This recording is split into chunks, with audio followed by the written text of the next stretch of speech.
सब दोस्तों को मेरी तरफ से सलाम, नमस्ते, आदाब। मैं हूं एमएम खान और आप देख रहे हैं मोहम्मद मुश्ताक खान्स ब्लॉग। इस ब्लॉग में आपको मैं आज पहलगाम से तकरीबन 11 किलोमीटर दूर आड़ू वैली की सैर करवाऊंगा। उम्मीद करता हूं कि आपको ये पसंद आएगा और इसके साथ साथ पूरे सफ़र में मैं आपको एक शहज़ादी जो बाद में फ़कीर बन गई उसका किस्सा सुनाऊंगा। तो मेरे साथ बने रहिए और गुजारिश करता हूं कि मज़ीद और नई वीडियो देखने के लिए चैनल को सब्सक्राइब करें और बेल बटन को ऑन करें ताकि नई वीडियो आने वाली सबसे पहले आपको नोटिफिकेशन मिले और आप देख पाएं। दुनिया के किसी मुल्क का कोई बादशाह था, बड़ा नामी नामदार, जबरदस्त। उसकी एक बेटी थी, निहायत खूबसूरत, लेकिन वो जितनी हसीन और जमील थी उतनी ही मगरूर, शरीर और अपनी मर्जी की मालिक। बीसियों बड़े बड़े शहजादे उससे शादी करने की आरजू लेकर आते और नाकाम अपना मुंह लेकर चले जाते। उसे कोई पसंद ही नहीं आता था, किसी को अपने जोड़ का समझती नहीं थी। अपने घुमंड में उनकी हंसी उड़ाती, फब्तियां कसती और तरह तरह के नाम धरती। लड़की जवान हो गई, शादी करना जरूरी था। आखिर कब तक कंवारी बैठी रहती। बादशाह ने सोचा कि एक दफा ही हर तरफ के शहजादों को बुलाया जाए और फिर भरे जलसे में शहजादी को अपना शौहर इंतखाब करने का मौका देना चाहिए ताकि अपनी मर्जी का बर चुन ले। कोई ना कोई ऐसा निकल आएगा जिसे वो जरूर पसंद करेगी। चुनाचे एक बड़ा जश्न करके शहजादी के उम्मीदवारों को बुलाया। जश्न का दिन आया, दरबार लगा। शहजादे, राजकुमार, नवाब, जिम्मेदार वगैरह अपने अपने दर्जे के मुताबिक बैठ गए। हर एक अपनी अपनी वजह पर खूब बना संवरा था। शान और आन बान दिखाने का उससे बढ़कर और क्या मौका होता। सब एक दूसरे से बाजी ले जाने की फिक्र में थे। जब दरबार लग गया, सारे मेहमान आ गए तो शहजादी आई और एक सिरे से हर एक को खरीदार की निगाह से देखती हुई चली। बादशाह हो या फकीर, अमीर हो या गरीब, सब एक माँ बाप आदम अलैहिस्सलाम और हवा की औलाद हैं। जैसी खुदा ने सूरतें बना दी वैसी ही तो होंगी। वज़ा वज़ा की शक्लें थीं, काले भी थे, गोरे भी थे, लंबे भी, ठिगने भी, मोटे भी और दुबले भी। अपने अपने मजाक के मुताबिक किसी की दाढ़ी थी, कोई दाढ़ी मुंडा। एतराज का किसी को क्या हक है, जैसा कि मुल्क का रिवाज और जैसा जिसे अल्लाह मियाँ ने बना दिया। लेकिन शहजादी उस वक्त भी बाज ना आई। उसे इतना भी ध्यान ना आया कि भरे दरबार में तो जुबान को रोक रखे, फब्तियां कसकर यहाँ तो किसी का दिल ना दुखाए। वो जिसके पास से गुजरती आवाज़ कसे बगैर ना रहती। किसी को बेचुकती का दुब्बा बनाती, किसी को नट का बांस, किसी को सड़क कूंटे का सबीन तो किसी को उल्टा तवा, किसी पर बेदुम के लंगूर की फब्ती कसती तो किसी पर बंदर के मुंह की। एक जरा अकड़े हुए थे, उन्हें टीनी मुर्ग बना दिया। एक का चेहरा जरा गोल था, उसे चकटी आड़ू कह दिया। एक की कमर किसी कदर झुकी हुई थी, उस पर टोई हुई कमान का तीर मारा। दूसरे को तना हुआ देखकर बोली, ये सूखा हुआ ठंड कहाँ से आ गया। गर्ज ये कि इस तरह हर एक को कुछ न कुछ कहती और बुरे बुरे चिढ़ा देने वाले नाम रखती। एक सबसे बड़े शहजादे के पास पहुंची तो खूब हंसी। हंसते हंसते लोट पोट हो गई। उस शहजादे के दाढ़ी थी चग्गी और लंबी। अपने साथ वालियों से कहने लगी, जरा इधर तो देखो, ये मक्खियां उड़ाने की चूरी कैसे लटक रही है। मक्खियां तो खूब उड़ाता होगा। खासा दाढ़ी वाला पहाड़ी बकरा है। बकरा नहीं तो मैं इसे रेशाइल जरूर कहूंगी। शहजादी की कही हुई फब्ती तो बेचारे शहजादे पर फब गई और ऐसी फबी कि उस दिन से उसका नाम ही रेशाइल मशहूर हो गया। मगर शहजादी की ये बात उसके दिल में कांटे की तरह चुभ गई। उसने बहुत ताव खाया, अंदर ही अंदर गुस्सा और पेचोताब खाता हुआ वापस अपने मुल्क को चला गया। उसे बड़ा रंज था कि एक शहजादी, इतने बड़े बाप की बेटी और ऐसी जुबान की फोहड़, किसी का लिहाज ही नहीं। राज के मेहमानों के साथ इस कदर जिल्लत आमेज सलूक। उधर शहजादी के बाप बूढ़े बादशाह को अपनी बेटी की ये हरकतें पसंद ना आई। बेहद गुस्सा आया। बेटी से तो कुछ कहा नहीं, लेकिन दिल में अहद कर लिया, कसम खा ली कि अब उसकी सज़ा ये है कि जो पहला फ़कीर मेरे दरवाजे पर आएगा उसी के साथ इसकी शादी कर दूंगा, चाहे ये राजी हो या ना हो। 2 दिन के बाद एक चलता फिरता सारंगी बजाकर मांगने खाने वाला फकीर ड्योढ़ी पर आ गया और महल के झरोके के नीचे खड़े होकर अपनी सारंगी बजाने लगा। और गा बजा कर भिखारियों की तरह सदा लगाई, देवताओं के दरबार से कुछ फकीरों का भी भला हो जाए। बादशाह पहले तो समझा था कि कोई राहगीर या डोम होगा। ये आवाज़ सुनकर हुक्म दिया, अंदर बुलाओ। फकीर अंदर आया तो निहायत फटे हालों, परेशान दाढ़ी, सर के बाल उलझे हुए, भयानक सूरत, टूटी हुई सारंगी हाथ में। बादशाह ने कहा, ये क्या है? फकीर ने कहा, माई बाप भीख मांगने का ठीकरा। बादशाह ने कहा, तुम इसे बजाते हो? फकीर कहने लगा, बजाना क्या, इसी के सहारे तो पेट भरता हूँ। बादशाह ने कहा, अच्छा कुछ सुनाओ तो सही। फकीर ने महलात की बेगमात और बादशाह के सामने कई गीत बजाए और दुआएं देने लगा कि राजपाट सलामत रखे, फकीर की झोली भर दें। बादशाह ने कहा, साईं तुमने ऐसी अच्छी सारंगी बजाई है कि झोली क्या, मैं तुम्हारा झोला भर दूंगा। ऐसी चीज देता हूँ जो तुमने कभी ख्वाब में भी ना देखी होगी। लो अपना हाथ फैलाओ, मैंने अपनी बेटी तुम्हें दी। सारे महल के लोग हैरान कि बादशाह को क्या हो गया। बादशाह को ये क्या सोची कि शहजादी भी वहां मौजूद थी। उस पर तो गोया बिजली गिर पड़ी। लाख मिन्नतें की, बाव के पांव पर सर रखा, माफियां मांगी। दूसरी बेगमात ने भी हजार तरह से उनकी मिन्नतें की, अर्ज की, लेकिन ना शहजादी के आंसुओं ने बादशाह के दिल को पिघलाया, ना दूसरों के कहने सुनने का उस पर कुछ असर हुआ। बहुत ज्यादा कोहराम शोर मचा तो बादशाह ने सबको डांट दिया और शहजादी से कहा, मैंने तेरी मगरूराना हरकतों से तंग आकर अहद किया था कि आज के बाद जो पहला फकीर मेरे दरवाजे पर आएगा या मेरे सामने आएगा उसके साथ तेरी शादी कर दूंगा। चुनांचे ये पहला फकीर है और मैं अपना अहद पूरा करूंगा। उसी वक्त मुल्क के रवाज के मुताबिक पंडित, काजी, पादरी, जो कोई भी शादी की मोहर लगाने वाला था तलब किया गया और बादशाह ने शहजादी का ब्याह उस फकीर के साथ कर दिया। इजाबो कबूल, फेरे, जो कुछ भी उनके यहाँ दस्तूर था। जब उससे फरागत पाई और शहजादी बाकायदा फकीर की बीवी हो गई तो बादशाह ने बेटी से कहा, मगरूर लड़की, ले अब तैयार हो जा, अब तू पराया धन है, यहाँ तेरे रहने का काम नहीं, अपने शौहर के साथ जहाँ ये तुझे ले जाए चली जा। शहजादी का रो रो कर बुरा हाल था। वो दिल ही दिल में अफसोस कर रही थी कि वो ऐसी मगरूराना हरकतें ना करती और ये दिन देखना ना पड़ता। खैर, शहजादी और फकीर दोनों मियाँ बीवी पैदल उसी वक्त महल से निकलकर रवाना हो गए। बादशाह की बेटी और एक फकीर के साथ जूतियां चटखाती, खाक उड़ाती चली जा रही थी। सच है, गरूर का सर नीचा किए धूल में चलते चलते वो थोड़ी देर में एक घने जंगल से गुजरे। शहजादी थक गई थी, पूछने लगी, ये जंगल किसका है? फकीर ने कहा, इस जंगल का मालिक शहजादा रेशाइल बकरे किसी दाढ़ी वाला है। अगर तुम उसे कबूल कर लेती तो आज यहाँ की मलिका होती और जिधर चाहे उठती बैठती, लेकिन अब कौन बैठने देगा? शहजादी ठंडा सांस लेकर बोली, मेरे नसीब फूट गए थे, काश मैं उस खौफनाक दाढ़ी वाले शहजादे से शादी कर लेती तो यूं ठोकरे तो न खाती, यूं घर से दरबदर न होती, महल से निकलकर जंगलों में न पहुंचती। फकीर बेचारा चुप हो गया।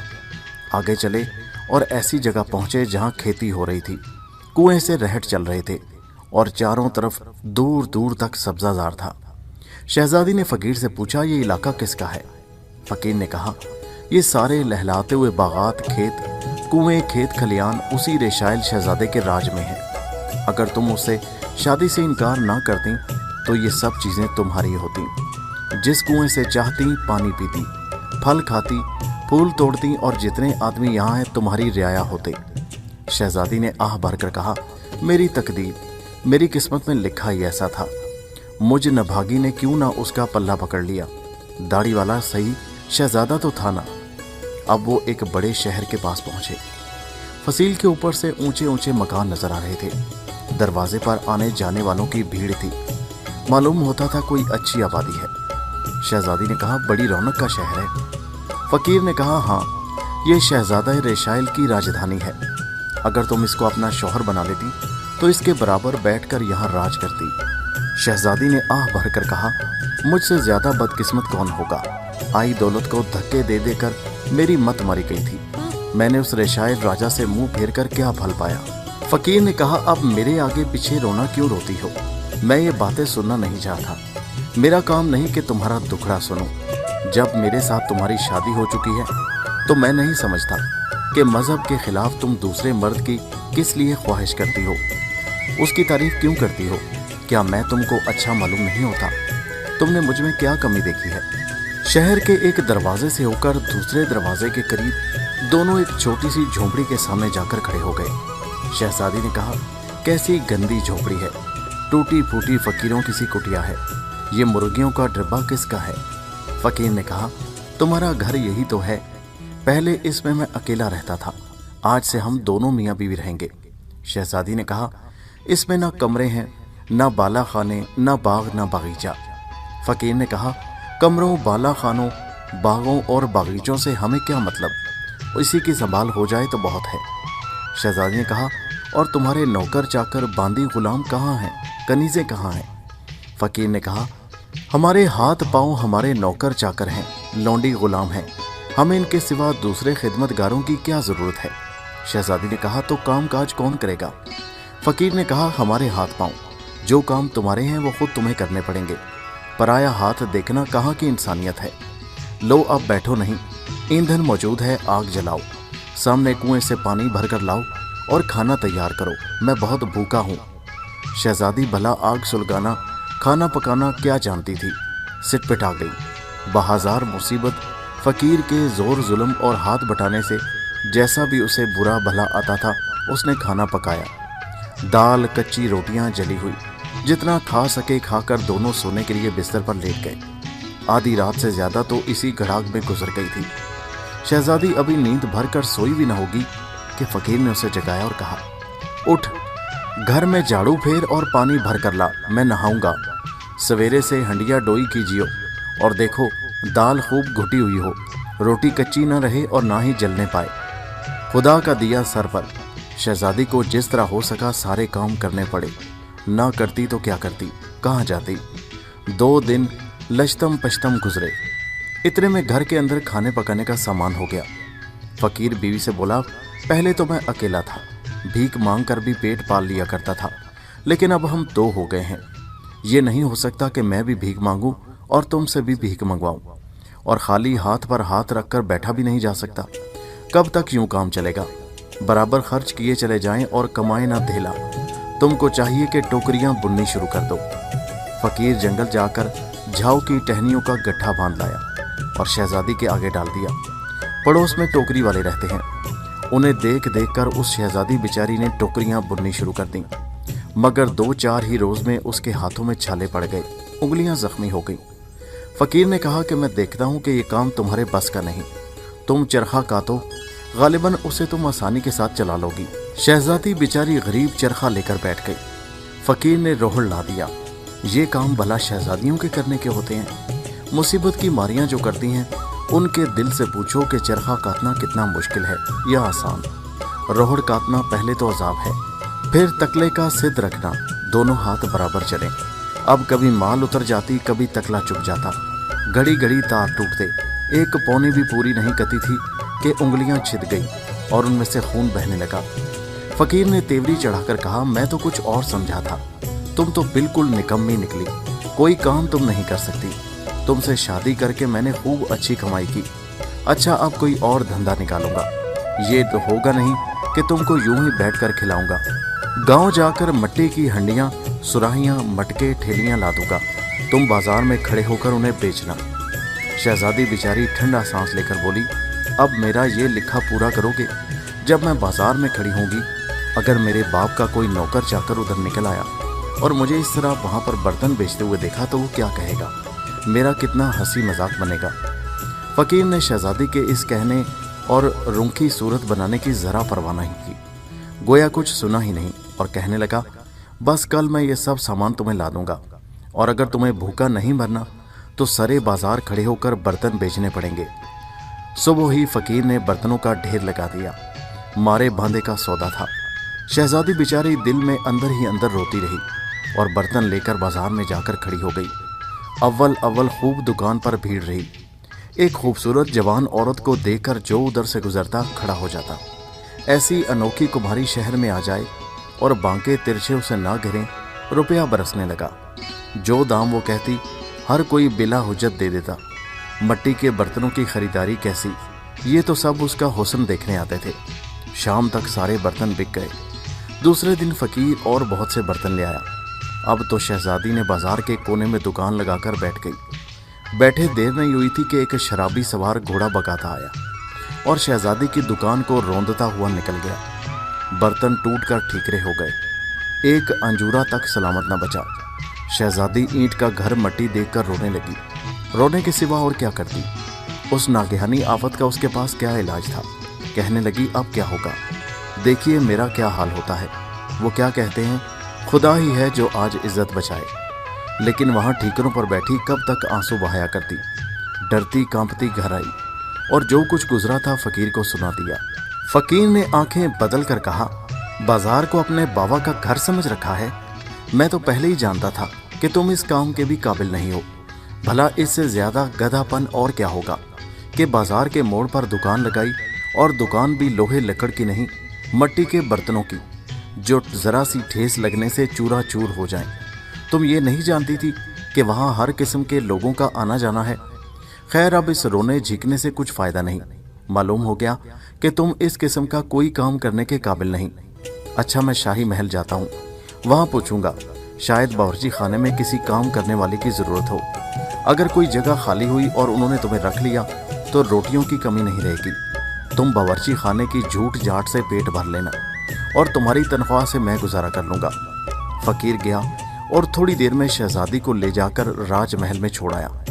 बादशाह की बेटी बर्तन मांजने वाली बन गई और खाना पकाने वालियों के हाथ के नीचे बुरे से बुरे और गंदे से गंदे काम करने लगी। रात को घर आने की इजाज़त मिल जाती और बावर्ची खाने की दारोगन तर्ज खाकर घर ले जाने के लिए भी उसे एक आदमी का पेट भरावा खाना दे देती। इस तरह दोनों मियाँ बीवी का गुजारा होने लगा। राजमहल में रहते और बावर्ची खाने की नौकरी करते 2-4 ही दिन हुए होंगे कि शहजादी ने सुना कि बादशाह का बड़ा लड़का दुल्हन ब्याहने जा रहा है। उस महल के नीचे से बारात गुजरेगी। अमीर हो या गरीब, बूढ़ी हो या जवान औरतें, आम तौर पर दूल्हा को देखने की बहुत शौकीन होती हैं। शहजादी कान लगाए बैठी रही। जो ही बाजे गाने की आवाज़ आई, नफरियाँ ताशे सुनाई दिए। बावर्ची खाने के बाहर की तरफ वाली खिड़की खोल जाकर खड़ी हुई और बारात का तमाशा देखने लगी। बड़ी धूमधाम थी, बड़ा करोफर था। सोने की इमारियों के हाथी, जरी 4 जामे कसे हुए घोड़े, दरबार के अमीर वजीर, फौज के सरदार, मुल्क के ठाकुर, जिम्मेदार जर्क बर्क पोशाकें पहने दूल्हा के साथ थे। शहजादी को ये समा देखकर बहुत मलाल हुआ। उसके दिल पर बड़ी चोट सी लगी, आंखों में आंसू भर आए। ठंडे ठंडे सांस लेकर आप या बोली, मैंने अपने हाथों से अपना नसीब फोड़ लिया। अगर मैं गुरूर ना करती तो इस दर्जे को ना पहुंचती, एक फ़कीर के पल्ले ना बांधी जाती। इतने शहजादे और नवाबजादे आए थे, उनमें से किसी एक को पसंद कर लेती। उस दाढ़ी वाले शहजादे में आखिर क्या बुराई थी? सूरत शक्ल ना सही शहजादा तो था, फ़कीर के पल्ले तो ना पड़ती। महल में अजनबी लौंडियों की तरह दूसरों के आगे पीछे तो ना फिरती। मेरे गरूर ने मुझे ये नीचा दिखाया, इसीलिए आज मैं सबसे ज़्यादा जलील हूँ। जलूस अभी झरोकों के नीचे ही था कि बावर्ची खाने की दरोगा ने आवाज़ दी। शादी का खाना था, आज उसे बहुत सा दिया और कहा कि अब यहाँ कोई काम नहीं, अपने घर जा और खा पी कर सवेरे से आना। शहजादी खाना लिए हुए घर जाने के इरादे से दरवाजे पर आई। दरवाजे पर पहुंची थी कि शहजादा दूल्हा बना हुआ सामने आ गया और उसने जो एक खूबसूरत औरत को देखा तो आंखों में नूर उतर आया। हाथ पकड़ लिया और कहने लगा, कहाँ चली? आओ मेरे साथ। शादी के जलसे में शरीक नहीं होगी, तुमको मेरे पास बैठना पड़ेगा। शहजादी ने जो नज़र उठाकर देखा तो दूल्हा रेशाइल शहजादा था। वो डर के मारे थर थर कांपने लगी और हाथ छुड़ाकर भागना चाहा, लेकिन शहजादे ने उसका हाथ नहीं छोड़ा। खूब मजबूत पकड़ लिया और उसे अंदर महल में ले गया। महल में पहुंचकर शहजादी के पांव लड़खड़ाए, सर से खाने की सीनी गिर पड़ी और जो कुछ बावर्ची खाने से लेकर आई थी वो सब फर्श पर बिखर गया। ऐसे मौक़ों पर देखने वाले को हंसी आती ही है। शहजादे के साथ जो लोग थे बेतहाशा हंसने लगे और मालिक को जो खुश देखा तो और भी तालियां बजा बजा कर हंसे। शहजादी पर हजारों घड़े पानी के पड़ गए। शर्म के मारे आंख नहीं उठती थी। बस नहीं चलता था कि ज़मीन फट जाए और वो उसमें समा जाए। आंख बचाकर भागी। अभी गुलाम गर्दिश में थी कि शहजादा रेशाइल ने फिर जा पकड़ा, वापस लाया और कहने लगा, डरो नहीं, मुझसे भागती हो, मुझे पहचाना नहीं? शहजादी ने कहा, आप शहजादे हैं? शहजादे ने मुस्कुराकर कहा, रेशाइल یہ تمہارا دیا ہوا خطاب ہے، میں ہی گویا سارنگی والا فقیر ہوں۔ تم بھول گئی مجھ کو تم سے محبت تھی، میں نے روپ بنایا اس لیے کہ اس کے سوا تمہارے ہاتھ آنے کا کوئی کارن نہ تھا۔ پھر میں نے دانستہ تم کو ایک چھوٹی سی کٹیا میں رکھا، تم سے مختلف دکھ دینے والے کام لیے، اور وہ سوار بھی میں ہی ہوں جس نے تمہاری دکان کے سارے برتن توڑ ڈالے تھے۔ اور اب تم مجھ سے پوچھو کہ ایسے برے برتاؤ میں نے تمہارے ساتھ بھلا کیوں کیے؟ میں نے یہ جتنی باتیں تمہارے ساتھ کی محض تمہارے غرور کی بیماری کھونے کی غرض سے۔ میں جانتا تھا کہ جب تم میرے راج پاٹ کی شریک بنو تو آدمی اور انسان بن کر تمہارا دماغ بالکل صحیح ہو جائے، تم اپنی ساری بری حرکتیں چھوڑ دو۔ یہ تمہارے حق میں قدرت کی طرف سے ایک سزا مقرر تھی۔ تمہیں سدھارنے اور تمہاری عقل ٹھکانے پر لانے کے لیے یہ چند دن کے سبق ضروری تھے۔ تم نے جو پھبتیاں دوسروں پر اور مجھ پر اڑائی تھی اور حقارت کے برتاؤ کیے تھے، اس کا خمیازہ تم کو بھگتنا چاہیے تھا۔ چنانچہ تم بھٹی میں پڑ کر کندن ہو گئی، غرور کا جھوٹا ملمہ اتر گیا، تم کو عقل آ گئی، سارے غلط گمان حسن و دولت کے تمام گھمنڈ جاتے رہے، اور خدا کی مہربانی سے وہ وقت آ گیا کہ تم ملکہ کہلاؤ اور اپنی شادی کے جلسے دیکھو۔ اسی وقت محلات کا محتمم توشے خانے کے دروگہ کو لے کر حاضر ہوا۔ بڑی بڑی کشتیوں میں قسم قسم کے زیور اور لباس تھے۔ پیش خدمتوں نے شہزادی کو نہلا دھلا کر آراستہ کر کے دلہن بنا دیا۔ شہزادے نے شہزادی کے ماں باپ اور اس کے درباریوں کو بھی بلا رکھا تھا۔ پہلو کے کمرے سے وہ نکل آئے، ہر طرف مبارک سلامت کی دھوم مچ گئی، خوشی کے شادیانے بجنے لگے، اور شہزادی فقیرنی سے ملکہ بن گئی۔